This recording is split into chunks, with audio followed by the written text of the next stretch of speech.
Esam Charour. Je suis professeur émérite à l'Université de Lille dans le domaine de la ville intelligente et durable. Et en même temps, je suis aussi président d'une nouvelle start-up qui travaille dans le domaine de la ville intelligente. Comment définiriez-vous une ville résiliente face aux catastrophes naturelles? Effectivement, c'est une question très importante de nos jours, la question de la ville résiliente. Il faut voir que c'est un concept qui est nouveau. On en parle depuis une dizaine d'années à peu près. Et c'est lié à l'intensification des catastrophes naturelles. Quand je parle de catastrophes naturelles, bien entendu, il y a les inondations, il y a les tempêtes, les cyclones, la sécheresse, les tremblements de terre. Et ce qu'on a constaté, c'est qu'il y a une amplification de ces catastrophes naturelles. Il y en a de plus en plus, et de plus en plus intenses. Donc de plus en plus des pertes, que ce soit en vie humaine ou des pertes économiques à travers les infrastructures, les structures économiques. Donc la question qui se pose, comment aujourd'hui les villes, comme des agglomérations urbaines, peuvent faire face à ces catastrophes. Seulement pour donner une petite idée, qu'est-ce que cause ces catastrophes naturelles, parce qu'il y a des observatoires. Dans le monde, ces 10 dernières années, on est à peu près 1 million de morts. 1 million de morts à cause des catastrophes naturelles. Et les pertes économiques, c'est 3 000 milliards de dollars américains. Donc des pertes énormes.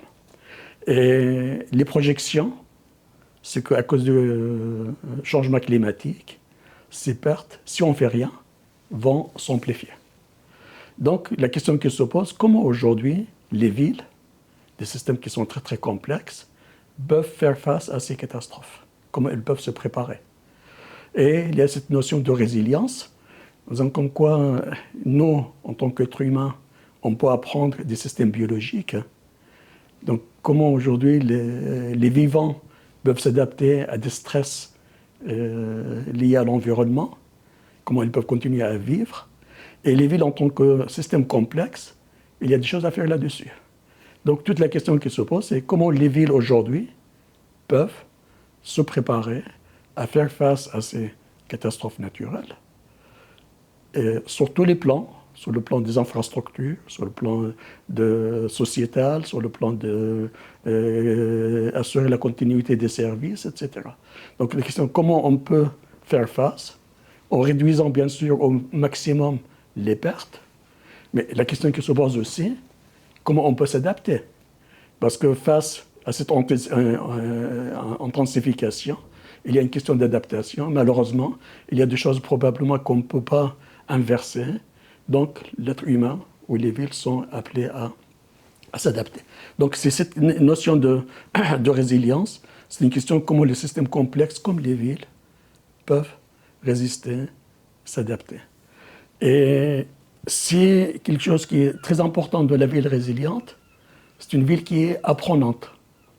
Ça veut dire, qu'est-ce qu'on apprend d'une catastrophe naturelle, de ses conséquences, comment on a réagi par rapport à ça, pour mieux se préparer à faire face à ces catastrophes dans le futur.